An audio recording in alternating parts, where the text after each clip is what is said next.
Hello everyone, स्वागत है आपका शारदा सक्सेस टनल में। सब्सक्राइब कीजिए हमारे चैनल को और जानिए लेटेस्ट अपडेट। जब आप चैनल को सब्सक्राइब करें तो बगल में बेल आइकन जरूर दबाएं। तो आज अपडेट है कि सरकार ने मुगल गार्डन का नाम कर दिया है अमृत गार्डन, और इससे अमृत उद्यान मतलब जो मुगल गार्डन था इसका हिंदी मतलब संस्कृत नाम रख दिया है अमृत उद्यान, क्योंकि गार्डन को हिंदी में उद्यान कहते हैं। तो सरकार ने कर दिया है इसका नाम चेंज और इसका नाम हो गया है अब अमृत उद्यान। एग्जाम्पल के लिए आप क्वेश्चन पूछ सकते हैं कि जो मुगल साम्राज्य है, क्या सरकार मुगल साम्राज्य के जो भी नाम है इन्हें हटाना चाहती है? तो ये कोई बड़ी बात नहीं है। देखिए, गवर्नमेंट हटाती रहती है। जैसे अभी गवर्नमेंट ने अजमेर फोर्ट है, इसका नाम अकबर का किला, इसका नाम जो नाम था इसका वास्तव में वो था अकबर का किला, लेकिन उसे गवर्नमेंट ने कर दिया है, राजस्थान सरकार ने उसका नाम कर दिया है अजमेर फोर्ट। वैसे ही दिल्ली में फेमस औरंगजेब रोड आपने सुनी होगी, हमेशा से ही, जब से शायद हम चलते थे, और अब उसका नाम हो गया एपीजे अब्दुल कलाम रोड। तो उसी तरह से सरकार ने अब ऑफिशियली कह दिया है कि मुगल गार्डन का नाम होगा अब नए नाम से जानेगी, और वो नया नाम क्या होगा? अमृत उद्यान।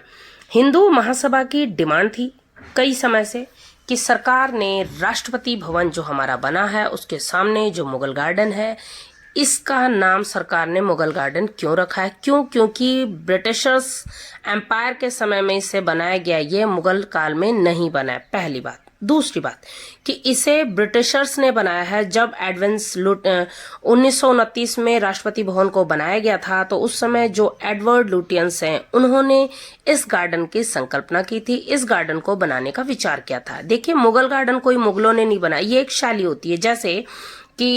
जैसे आपकी ग्रेगोरियन शैली, गॉथिक शैली, इंडो रोमन शैली, इस तरह से अलग अलग शैलियां होती हैं। वास्तुकला की भी होती हैं, उद्यान की भी होती हैं, भवन निर्माण की भी होती हैं।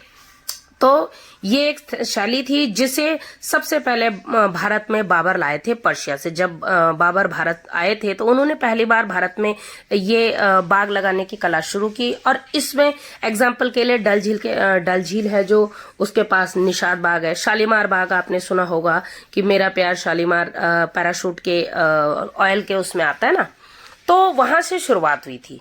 अब ये एक तरीका था बनाने का, लेकिन इसमें काफी चेंजेस बाद धीरे धीरे समय में आ गए थे। आपने देखा होगा 1962 के युद्ध के समय हमारे देश के प्रधानमंत्री लाल बहादुर शास्त्री ने राष्ट्रपति भवन में ही हल चलाने की, आपने उनकी फोटोज देखी होंगी कि वो हल चला रहे और गेहूं बो रहे हैं।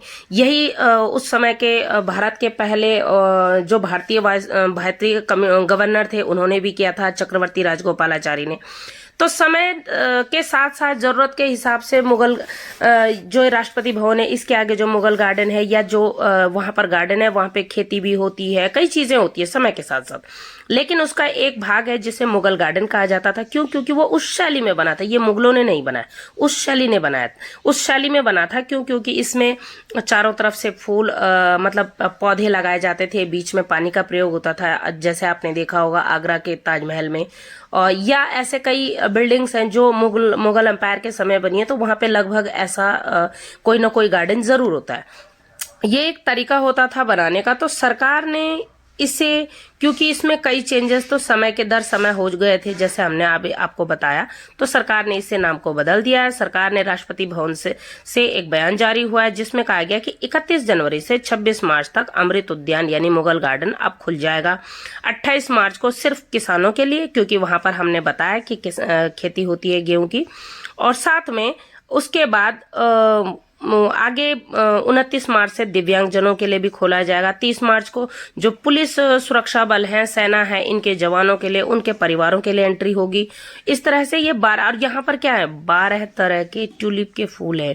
दक्षिण एशिया का सबसे बेहतरीन और खूबसूरत गार्डन है, क्योंकि यहाँ पर अलग अलग जगह से फूलों को लाया गया है, यहाँ पे रखा गया।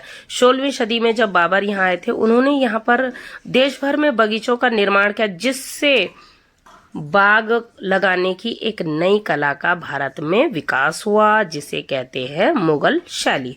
तो ये मुगल शैली में बना है, मुगलों ने नहीं बना। आप इस बात से बिल्कुल कंफ्यूज न करें कि क्या ये मुगल गार्डन बाबर ने बनाया था या अकबर ने बनाया था और सरकार ने इसका नाम चेंज कर दिया। नो, ये उन्होंने नहीं बनाया था।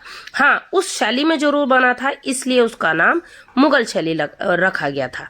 ये जो बाबर ने उस समय कश्मीर में और कश्मीर में लगाए थे जो बाग, जैसे शालीमार बाग, निशात बाग, उनसे प्रेरित था, उसी तरह की शैली में बनाया गया था। इसीलिए जब ब्रिटिश काल में, ब्रिटिश एरा में, जब एडवर्ड लुटियंस ने, क्योंकि दिल्ली किसकी है, लुटियंस की है, जब एडविन लुटियन ने इसे बनाया तो उसने इसी शैली का प्रयोग करते हुए कि किस तरह से राष्ट्रपति जो भवन है उसकी सुंदरता को निखारा जाए, उस पर ये बेस बनाया था। समस्या ये नहीं है कि ये क्या हुआ, समस्या ये है कि इस समय जिस तरह से भारत में चीज़ों के नाम बदले जा रहे हैं, चाहे वो औरंगजेब रोड का नाम बदलना हो, उसे एपीजे अब्दुल कलाम नाम देना हो, चाहे अजमेर फोर्ट, देखिए अजमेर फोर्ट का नाम अकबर का किला था, क्योंकि बादशाह अकबर ने उसे जीता था, बनाया, तो उनके याद में वो किला था, लेकिन उसे भी फिर बाद में अजमेर फोर्ट कर दिया गया।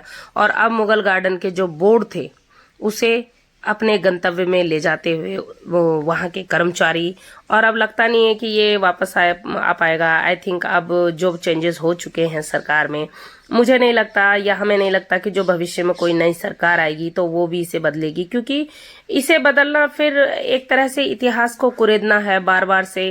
क्योंकि देखिए, कहीं ना कहीं इस नाम को बदलने से अगर एक तबका खुश हुआ है कि हाँ इसका नाम सरकार ने अमृत उद्यान कर दिया है, या जैसे आपने देखा होगा हैशटैग होता है कि हम हिंदू हैं, इस तरह से, तो एक तबका इससे नाराज भी होगा, क्योंकि भले ये बनाया किसी और ने था, ये बनाया ब्रिटिश एरा में गया था, लेकिन कहीं ना कहीं ये जो मुगल शब्द है ये भारत में मुस्लिमों के शान का प्रतीक है, उनके प्रतिनिधित्व करता है, और इस नाम को हटाया जाना उनके लिए इनडायरेक्टली थोड़ा सा अच्छा नहीं लगेगा। पर चलिए, सरकार ने बदल दिया है, और सरकार अमृत उत्सव के मौके पर सरकार ने इसका नाम भी कर दिया है अमृत उद्यान। तो चलिए